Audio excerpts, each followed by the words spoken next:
সম্মানিত মুসল্লিবৃন্দ, ইসলামের অসংখ্য ইবাদত বন্দেগীর ভিতর 5টি বিশেষ আমল, যেইগুলিকে বলা হয় ইসলামের খুঁটি। এই 5টি খুঁটির একটি খুঁটি হলো হজ। যাদের সামর্থ্য আছে অন্তত একবার আল্লাহ তাআলা তাদের জন্য হজ ফরজ করে দিয়েছেন। হজ গুরুত্বপূর্ণ একটি ইবাদত। এই ইবাদত করার মাধ্যমে আল্লাহ তাআলা তার বান্দাদেরকে নিষ্পাপ করে দিয়ে থাকেন। সুবহানাল্লাহ। তাই আজকের সংক্ষিপ্ত আলোচনায় হজ এর গুরুত্ব এবং ফজিলত সম্পর্কে আলোচনা শুনব ইনশাআল্লাহ। ওমা তাওফিক ইল্লা বিল্লাহ। হজ এর গুরুত্ব সম্পর্কে অনেক আয়াত হাদিস এসেছে, যেমন সূরা আল ইমরান 97 নম্বর আয়াতে আল্লাহ তাআলা বলেন, ওয়ালিল্লাহি আলান নাসি হজ্জুল বাইতি মান ইসতাতা ইলাইহি সাবিলা। যে ব্যক্তি সামর্থ্য রাখে আল্লাহ তাআলার সন্তুষ্টির জন্য, তার উপর হজ করা আবশ্যক। আমি পৃথিবীর যেখানেই থাকি না কেন, সেখান থেকে আমি যদি কাবা ঘরে যাওয়ার সামর্থ্য রাখি, শারীরিকভাবে সামর্থ্য, আর্থিকভাবে সামর্থ্য, এগুলি আমার যদি থাকে, তাহলে আমাকে হজ করতে হবে। আরও কিছু শর্ত রয়েছে যেগুলি বলার প্রয়োজন নেই, যেমন ইসলাম গ্রহণ করতে হবে, বিবেক সম্পন্ন হতে হবে, বালেগ হতে হবে। যেহেতু আমরা সবাই মুসলিম, এজন্য নতুন করে ইসলাম গ্রহণ করতে হবে বলার প্রয়োজন নেই। আমাদের আর্থিক সামর্থ্য, শারীরিক সামর্থ্য, এই দুটি থাকলে আমাদেরকে জীবনে অন্তত একবার হজ করতেই হবে। এরপর আল্লাহ তাআলা বলেন, ওমান কাফারা ফাইন্নাল্লাহা গনিয়্যুন আনিল আলামিন। আর যে ব্যক্তি অস্বীকার করে, সামর্থ্য আছে হজ করে না, হজ করতে গেলে অনেক টাকা খরচ হবে, বেশ কিছুদিন ওখানে কাটাতে হবে, ওই সময় ব্যবসা করলে আমার অনেক উপার্জন হতো ইত্যাদি অজুহাতে অনেক সামর্থ্যবান মানুষ হজ করেন না। আল্লাহ তাআলা তাদের ব্যাপারে বলেন, ফাইন্নাল্লাহা গনিয়্যুন আনিল আলামিন। নিশ্চয় আল্লাহ তাআলা এই বিশ্ববাসী থেকে অভাবমুক্ত। পৃথিবীর কেউ যদি আল্লাহর ইবাদত না করে, শুধু হজ নয়, কোনো ইবাদত না করে, আল্লাহর কোনো ক্ষতি হবে না। সুতরাং আমাদের যাদের সামর্থ্য রয়েছে, আমাদেরকে হজ করতে হবে। সহিহ বুখারী 8 নম্বর হাদিসে বর্ণিত হয়েছে, ইবনে উমর রাদিয়াল্লাহু তাআলা আনহু থেকে বর্ণিত, তিনি বলেন, রাসূল সাল্লাল্লাহু আলাইহি ওয়াসাল্লাম বলেছেন, বুনিয়াল ইসলামু আলা খামসিন। ইসলামের খুঁটি হলো 5টি, ইসলামের স্তম্ভ হলো 5টি, রুকন হলো 5টি। 1, শাহাদাতি আল্লাহ ইলাহা ইল্লাল্লাহ ওয়া আন্না মুহাম্মাদুর রাসূলুল্লাহ। এই কথার সাক্ষ্য দেওয়া যায় আল্লাহ ছাড়া সত্যিকার কোনো মাবুদ নেই এবং মুহাম্মদ সাল্লাল্লাহু আলাইহি ওয়াসাল্লাম আল্লাহর রাসূল। 2 নম্বর, ওয়াইকামিস সালাহ, 5 ওয়াক্ত সালাত আদায় করা। 3 নম্বর, ওয়াইতাইজ যাকাত, যাদের নিসাব পরিমাণ সম্পদ রয়েছে তাদের জন্য যাকাত আদায় করা। 4 নম্বর, ওয়াল হজ্জ, হজ করা। 5 নম্বর, ওয়াসাওমি রমাজান, রমাজান মাসের সিয়াম পালন করা। এই 5টি হলো ইসলামের খুঁটি। প্রথমত শাহাদাতাইন, দ্বিতীয়ত সালাত, তৃতীয় যাকাত, চতুর্থ হজ, পঞ্চম সিয়াম। এই 5টি আমলকে বলা হয় ইসলামের খুঁটি, স্তম্ভ, ইসলামের রুকন। এই 5টি আছে মানে ইসলাম আছে, এই 5টি নেই মানে ইসলাম নেই। সুতরাং যারা সামর্থ্যবান নারী পুরুষ, অবশ্যই আপনারা হজ করবেন অন্তত একবার। আবু হুরায়রা রাদিয়াল্লাহু তাআলা আনহু থেকে বর্ণিত, তিনি বলেন, খতবানা রাসূলুল্লাহ সাল্লাল্লাহু আলাইহি ওয়াসাল্লাম ফাকাল আইয়ুহান নাস কদ ফারাযাল্লাহু আলাইকুমুল হাজ্জা ফাহুজ্জু। নবী সাল্লাল্লাহু আলাইহি ওয়াসাল্লাম একদিন বক্তব্য দিলেন। বক্তব্যের এক পর্যায়ে বললেন, হে মানুষ, আল্লাহ তাআলা তোমাদের উপর হজ ফরজ করেছেন, সুতরাং তোমরা হজ করো। ফাকাল রাজুলুন আকুল্লা আমিন ইয়া রাসূলুল্লাহ।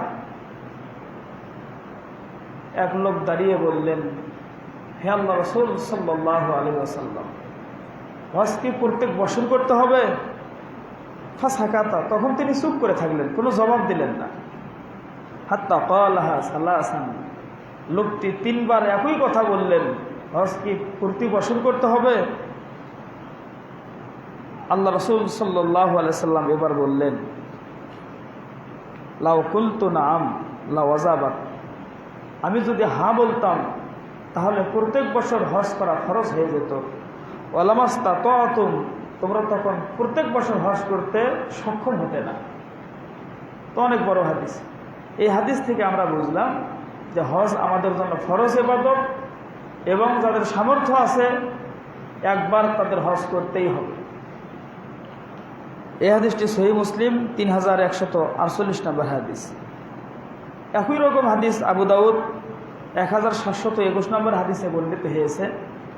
আর ইবনে আব্বাস রাদিয়াল্লাহু তাআলা আনহু, ইবনে আব্বাস রাদিয়াল্লাহু তাআলা আনহু থেকে বর্ণিত, তিনি বলেন, সাআলান নবী সাল্লাল্লাহু আলাইহি ওয়াসাল্লাম, এক ব্যক্তি রাসূল সাল্লাল্লাহু আলাইহি ওয়াসাল্লামকে জিজ্ঞাসা করলেন, ইয়া রাসূলুল্লাহ, হে আল্লাহ রাসূল সাল্লাল্লাহু আলাইহি ওয়াসাল্লাম, আল হাজ্জু ফি কুল্লি সানাতিন আও মাররাতান ওয়াহিদা, হজ প্রত্যেক বছর করতে হবে না একবার করলেই হবে? তখন তিনি বললেন, বাল মাররাতান ওয়াহিদা, একবার করলেই হবে।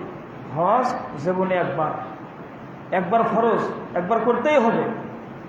সালাত যেরকম ফরজ ইবাদত, সিয়াম যেমন ফরজ ইবাদত, যাকাত যেমন ফরজ ইবাদত, হজ সামর্থ্যবানদের জন্য জীবনে একবার করা তেমনই ফরজ ইবাদত। সুতরাং যাদের সামর্থ্য আছে, নারী হোক পুরুষ হোক, যদি স্বাধীন হয় তাহলে জীবনে একবার তাকে হজ করতেই হবে। আমরা অনেক সময় মনে করি যেহেতু জীবনে একবার, আমার তো এখন বয়স কম, পরবর্তীতে করে নেব, এখন না, আরো কিছুদিন পর করব। এইভাবে বিলম্ব করতে করতে করতে করতে করতে করতে অনেক সময় এমনও হয়ে যায় তার সামর্থ্য আর থাকে না, ইচ্ছা করলেও তখন আর হজ করতে পারে না। আবার অনেকেই আছেন এমন সমস্যার সম্মুখীন হন, ইচ্ছা থাকলেও আর করা সম্ভব হয় না। একটা ফরজ ইবাদত আপনি সামর্থ্যবান, অথচ হজ করলেন না। এইভাবে একটা ইবাদত না করে মারা গেলে আল্লাহ তাআলার কাছে কি জবাব দিবেন? যদিও তাৎক্ষণিক হজ ফরজ নয়, মানে যারা সামর্থ্যবান সাথে সাথেই করতে হবে ইবাদতটা এমন নয়, সুযোগ রয়েছে। আপনি বিলম্বে করতে পারেন, কিন্তু বিলম্বে সুযোগ পাবেন সেই গ্যারান্টি তো নেই। সুতরাং সহিহুল জামের একটি হাদিস শুনুন, 2957 নম্বর হাদিস।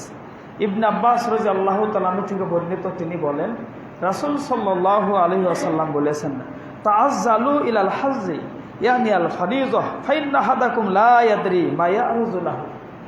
তোমরা যারা হজ করতে চাও দ্রুত হজ করো, অবিলম্বে হজ করো, কারণ এমনও তো হতে পারে জটিল একটা সমস্যার সম্মুখীন হয়ে যাবে, তখন আর হজ করতে পারবে না। অতএব যারা হজ করতে চাও তোমরা দ্রুত করো, অবিলম্বে করো, তাড়াতাড়ি করো। এ প্রসঙ্গে ইবনে মাজাহ 2883 নম্বর একটি হাদিস ইবনে আব্বাস রাদিয়াল্লাহু তাআলা আনহু থেকে বর্ণিত হয়েছে, তিনি বলেন, রাসূল সাল্লাল্লাহু আলাইহি ওয়াসাল্লাম বলেছেন, মান আরাদাল হাজ্জা ফালিয়াতাআজ্জাল, যে ব্যক্তি হজ করতে চায় সে যেন তাড়াতাড়ি করে, যে হজ করতে চায় সে যেন তাড়াতাড়ি হজ করে, ইচ্ছা করে বিলম্ব না করে। কারণ ফাইন্নাহু ক্বাদ ইয়ামরাজুল মারিজ, হতে পারে সে অসুস্থ হয়ে যাবে, আর হজ করতে পারবে না। ও তাজিল্লু জল্লাহ, হতে পারে তার সামর্থ্য হারিয়ে যাবে, শারীরিকভাবে অক্ষম হয়ে যাবে, আর্থিকভাবে নিঃস্ব হয়ে যাবে, তখন সে আর করতে পারবে না। অতরিজুল হাজা, হতে পারে এমন কোনো জটিল সমস্যার সম্মুখীন হয়ে যাবে যখন সে আর হজ করতে পারবে না। এই হাদিস আল্লাহ নবী সাল্লাল্লাহু আলাইহি সাল্লাম আমাদেরকে উৎসাহ দিয়েছেন যেন দেরি না করি, যদিও দেরি করা জায়েজ, যেন দেরি না করি। কারণ দেরি করতে গেলে আমরা বিভিন্ন সমস্যার সম্মুখীন হতে পারি, অসুস্থ হয়ে যেতে পারি, অক্ষম হয়ে যেতে পারি, কোনো বিপদের সম্মুখীন হয়ে যেতে পারি। সুতরাং যাদের সামর্থ্য রয়েছে, আল্লাহ নবীর ভাষা, তোমরা তাড়াতাড়ি করো, তাড়াতাড়ি করো, অতি তাড়াতাড়ি করো, হজটা করে নাও, ইবাদতটা করে নাও। ইসলামের একটি রুকন, গুরুত্বপূর্ণ ফরজ, এই ফরজটি আদায় করে নাও। সম্মানিত মুসল্লিবৃন্দ, হজরে ফজিলত সম্পর্কে এরকম অনেক আয়াত হাদিসে এসেছে। হজরে ফজিলত সম্পর্কে বেশ কিছু গুরুত্বপূর্ণ হাদিস, যেমন সহিহুল বুখারী 1819 নম্বর হাদিস। আবু হুরায়রা রাদিয়াল্লাহু তাআলা আনহু বলেন, ক্বালা রাসূলুল্লাহ সাল্লাল্লাহু আলাইহি ওয়াসাল্লাম, রাসূল সাল্লাল্লাহু আলাইহি ওয়াসাল্লাম বলেছেন, মান হাজ্জা হাজাল বাইত ফালাম ইয়ারফুস ওয়ালাম ইয়াফসুক রাজা কামা ওয়ালাদাতহু উম্মুহু। যে ব্যক্তি হজ করলো, হজ করতে গিয়ে অশ্লীল কথা বলল না, অশ্লীল কোনো কাজ করলো না, সে এমনভাবে বাসায় ফিরে আসলো যেভাবে মায়ের পেট থেকে নিষ্পাপ শিশু পৃথিবীতে আসে। সুবহানাল্লাহ। একটা শিশু যখন মায়ের পেট থেকে দুনিয়ায় আসে, তার কোনো পাপ থাকে না, নিষ্পাপ, কোনো পাপ নেই। একটা শিশু যেমন নিষ্পাপ হয়ে দুনিয়ায় আগমন করে, এক হাজি যখন হজ করতে গিয়ে অশ্লীল কথা না বলে, অশ্লীল কাজ না করে, যেইভাবে আল্লাহ নবী হজ করেছেন, করতে বলেছেন, ঠিক ওইভাবে হজ করে, সে নিষ্পাপ শিশুর মতো বাড়িতে ফিরে আসে। সুবহানাল্লাহ। এত বড় ফজিলতপূর্ণ আমল আর কি থাকতে পারে? মুহাদ্দিসগণ বলেছেন, এই হাদিসের আলোকে হজ এমন একটা ইবাদত, যে ইবাদত করার মাধ্যমে শুধু সগীরা গুনাহ নয়, আল্লাহ তাআলা কবিরা গুনাহও ক্ষমা করে দেন। সুবহানাল্লাহ। তবে কেউ কেউ বলেছেন, বান্দার হক, ঋণ, এইগুলি ক্ষমা হবে না। যেই ইবাদত, যেই পাপগুলি মানে আল্লাহর সাথে সম্পৃক্ত, আল্লাহর ইবাদত যেভাবে করার কথা ছিল হয়তো সেইভাবে করেনি, আল্লাহর হক নষ্ট করেছে, এই জাতীয় কবিরা গুনাহগুলি আল্লাহ তাআলা ক্ষমা করে দেবেন। সুতরাং এই ফজিলতপূর্ণ আমল আমাদের সবার করা প্রয়োজন। সহিহ বুখারী 1773 নম্বর হাদিস। আবু হুরায়রা রাদিয়াল্লাহু তাআলা আনহু বলেন, রাসূল সাল্লাল্লাহু আলাইহি ওয়াসাল্লাম বলেছেন, আল উমরাতু ইলাল উমরাহ কাফারাতুল লিমা বাইনাহুমা ওয়াল হাজ্জুল মাবরুরু লাইসা লাহু জাযাউন ইল্লাল জান্নাহ। একবার উমরা থেকে আরেকবার উমরা, কেউ যদি একবার উমরা করেছে আবার উমরা করে, এর মাঝখানের যত পাপ আল্লাহ তাআলা ক্ষমা করে দেন। এরপর তিনি বলেন, কেউ যদি হজ করে, হজ যদি কবুল হয়ে যায়, কারো হজ যদি কবুল হয়ে যায়, জান্নাত ছাড়া আর কোনো প্রতিদান তার নেই। আল্লাহ ডাইরেক্ট জান্নাত দিবেন, সরাসরি জান্নাত দিবেন, কোথাও তাকে ঠেকাবেন না। সুবহানাল্লাহ। এত ফজিলতপূর্ণ আমল এই হজ। এ সম্পর্কে আরো একটি বড় হাদিস এসেছে সহিহ মুসলিমে, 220 নম্বর হাদিস। আমর ইবনুল আস রাদিয়াল্লাহু তাআলা আনহু, অনেক বড় মাপের সাহাবী। ওনার যখন মৃত্যুর সময় এসে গেল, মরণাপন্ন অবস্থায় তাবিগণ ওনাকে দেখতে গেলেন। উনি দেয়ালের দিকে মুখ করে খুব দীর্ঘ সময় কান্নাকাটি করছেন। এক পর্যায়ে তার ছেলে তাকে বলছেন, আব্বা, আপনি আল্লাহর নবীর সাহাবী ছিলেন, রাসূল সাল্লাল্লাহু আলাইহি ওয়াসাল্লাম আপনাকে অনেক সময় অনেক সুসংবাদ দিয়েছেন, সুতরাং আপনার কান্নার কোনো প্রয়োজন নেই। কিন্তু ওনার কান্না থামে না। এক পর্যায়ে উনি মুখ ঘুরিয়ে বললেন, আমি জীবনে 3টি স্তর পার করেছি। আমার জীবনের 3টি পর্যায় ছিল। প্রথম পর্যায় ছিল যখন আমি ইসলাম গ্রহণ করিনি, তখন আমি আল্লাহর নবীকে সবচেয়ে বেশি ঘৃণা করতাম। এমনকি আমার ওই সময়ে সবচেয়ে চাওয়া পাওয়া ছিল, আমি যদি নবীকে সুযোগ মতো পেতাম হত্যা করতাম। এত খারাপ অন্তর ছিল আমার, এত জঘন্য আকীদা ছিল আমার। ওই সময় আমি যদি মারা যেতাম, নিশ্চিত আমি জাহান্নামে যেতাম। আমার দ্বিতীয় পর্যায়ে আল্লাহ তাআলা আমার ভিতর ইসলাম গ্রহণের আগ্রহ সৃষ্টি করে দিলেন। আমি তখন নবীর কাছে গেলাম, গিয়ে বললাম, হে আল্লাহ রাসূল সাল্লাল্লাহু আলাইহি ওয়াসাল্লাম, আপনার হাত প্রসারিত করুন, আপনার হাতে হাত রেখে আমি বায়াত করে মুসলমান হয়ে যাব। রাসূল সাল্লাল্লাহু আলাইহি ওয়াসাল্লাম আমার দিকে তার ডান হাত এগিয়ে দিলেন, আমি বায়াত করব। ওই সময় আবার হাত গুটিয়ে নিলাম। এবার আল্লাহ নবী সাল্লাল্লাহু আলাইহি ওয়াসাল্লাম আমাকে বললেন যে, কি ব্যাপার, তুমি হাত গুটিয়ে নিলে কেন? তখন আমি বললাম, আরাদতু আন আশতারিত, আমি কিছু শর্ত করতে চাই। তখন নবী বললেন, মাযা তাশতারিতু, তুমি কি শর্ত করবে? তখন আমি বললাম, আমি ইসলাম গ্রহণ করব, শর্ত হলো আমার অতীতের সমস্ত পাপ ক্ষমা করতে হবে। তখন রাসূল সাল্লাল্লাহু আলাইহি ওয়াসাল্লাম বললেন, আমা আলিমতা আন্নাল ইসলাম ইয়াহদিমু মা কানা ক্বাবলাহু ওয়া আন্নাল হিজরাতা তাহদিমু মা কানা ক্বাবলাহা ওয়া আন্নাল হাজ্জা ইয়াহদিমু মা কানা ক্বাবলাহু। তুমি কি জানো না, এমন 3টি আমল আছে যেই আমল 3টি তার অতীতের পাপ ক্ষমা করে দেয়। 1 নাম্বার, কোনো অমুসলিম থাকা অবস্থায় যত পাপ করুক, যত জঘন্যতম পাপ করুক, যত বড় অন্যায় করুক, সে যখন কালিমা লা ইলাহা ইল্লাল্লাহ পড়ে মুসলমান হয়ে যাবে, সাথে সাথে আল্লাহ তাআলা তার অতীতের সমস্ত পাপ ক্ষমা করে দিবেন। সুবহানাল্লাহ। 2 নাম্বার, যখন কোনো মানুষ হিজরত করবে, শুধু আল্লাহ তাআলাকে খুশি করার জন্য হিজরত করবে, হিজরত করার কারণে আল্লাহ রাব্বুল আলামিন তার অতীতের সমস্ত পাপ ক্ষমা করে দিবেন। সুবহানাল্লাহ। 3 নাম্বার, হজ, যখন কেউ হজ করবে, এই হজ করার কারণে আল্লাহ তাআলা তার অতীতের সমস্ত পাপ ক্ষমা করে দিবেন। সুবহানাল্লাহ। তাহলে এই 3টি ভালো আমল, এই 3টি ভালো আমলের মাধ্যমে বান্দার অতীতের সকল পাপ ক্ষমা হয়। একটা হলো ইসলাম গ্রহণ করা, কোনো অমুসলিম ইসলাম গ্রহণ করলে তার অতীতের পাপ ক্ষমা হয়ে যাবে। 2 নাম্বার, হিজরত। আমরা তো মুসলমান ঘরের সন্তান, নতুন করে মুসলমান হওয়ার সুযোগ নেই, হিজরতের সুযোগ আছে। হিজরত, কেউ যদি কাফিরদের দেশে বাস করে, ওখানে তার ইসলাম নিয়ে টিকিয়ে থাকা কষ্টকর হয়ে যায়, ইসলামের স্বার্থে মুসলমানদের দেশে হিজরত করে যেতে হবে। যদি নিজের দেশের মায়া, আত্মীয় স্বজনের মায়া পরিত্যাগ করতে পারে, শুধু আল্লাহকে খুশি করার জন্য দেশ ত্যাগ করতে পারে, আল্লাহ তার অতীতের পাপ ক্ষমা করে দিবেন। হিজরতের আরো একটি অর্থ আছে। আমরা তো মুসলিম দেশের মানুষ, হিজরত করার সুযোগ নেই, আমরা কি করব? আল্লাহ নবী সাল্লাল্লাহু আলাইহি ওয়াসাল্লাম বলেছেন, আল হিজরাতু মা নাহাল্লাহু আনহু। আল্লাহ তাআলা যে সমস্ত পাপ করতে নিষেধ করেছেন, যে এই কাজ করো না, এই কাজ করো না, এই কাজ করো না, কেউ যদি আল্লাহকে খুশি করার জন্য এই নিষিদ্ধ কাজগুলি ছেড়ে দেয়, একেও হিজরত বলা হয়। সুবহানাল্লাহ। তা আমরা এই হিজরত করতে পারি। অতীতে নেশা করতাম, আর নেশা করব না। অতীতে সুদি কারবার করতাম, আর সুদি কারবার করব না। অতীতে ঘুষ লেনদেন করতাম, আর ঘুষ নেব না। অতীতে গীবত চগলখুরি করতাম, আর এগুলি করব না। অতীতে আত্মসাৎ করতাম, আর করব না। অতীতে দুর্নীতি করতাম, আর করব না। এইভাবে আমি অতীতে যেই পাপের সঙ্গে জড়িত ছিলাম, ওই পাপ থেকে আমি হিজরত করতে পারি। কেউ যদি অতীতের পাপ থেকে হিজরত করে, আল্লাহ তাআলা তারও অতীতের পাপ ক্ষমা করে দিবেন। সুবহানাল্লাহ। শুধু তাই নয়, সূরা ফুরকানের ভিতর আল্লাহ তাআলা বলেছেন, কেউ যদি পাপকে ঘৃণা করে অনুতপ্ত হয়ে পাপ ত্যাগ করতে পারে, আল্লাহ তাআলা ক্ষমা করার পাশাপাশি যত পাপ তার ছিল, ওই পাপগুলিকে সওয়াবে পরিণত করে দিবেন। সুবহানাল্লাহ।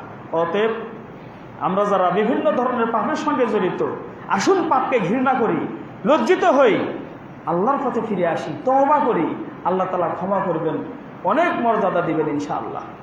3 নাম্বার, হজ। হজ করার সুযোগ আমাদের রয়েছে। আজকে আমরা মোটামুটি সবাই স্বাবলম্বী, ইচ্ছা করলেই হজ করতে পারি। জীবনের সব গুনাহ ক্ষমা করে নেওয়ার জন্য যারা সামর্থ্যবান, তাদের অন্তত একবার হজ করা প্রয়োজন।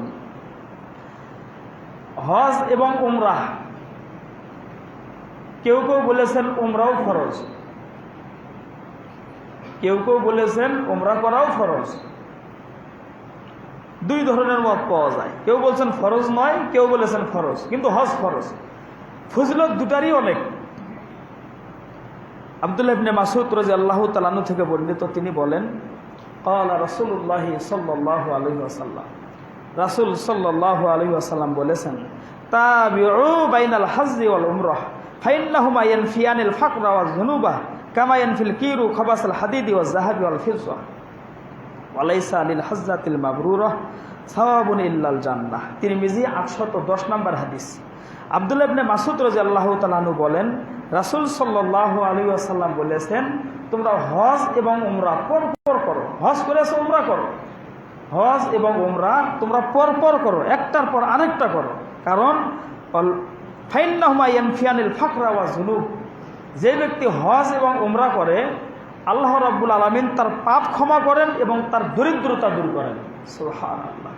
যে ব্যক্তি হজ এবং উমরা করেন আল্লাহ তাআলা তার পাপ ক্ষমা করেন এবং দরিদ্রতা দূর করেন, সে আর অভাবই থাকে না, আল্লাহ তাকে সচ্ছলতা দান করেন। কামা ইয়ানফিল কিরু, কির বলা হয় হাফর, কামার ওই যে হাতুড়ির ওই যে কামার যে কাজগুলি করে, ওই যে বাতাস দেয়, ওর নাম হাফর।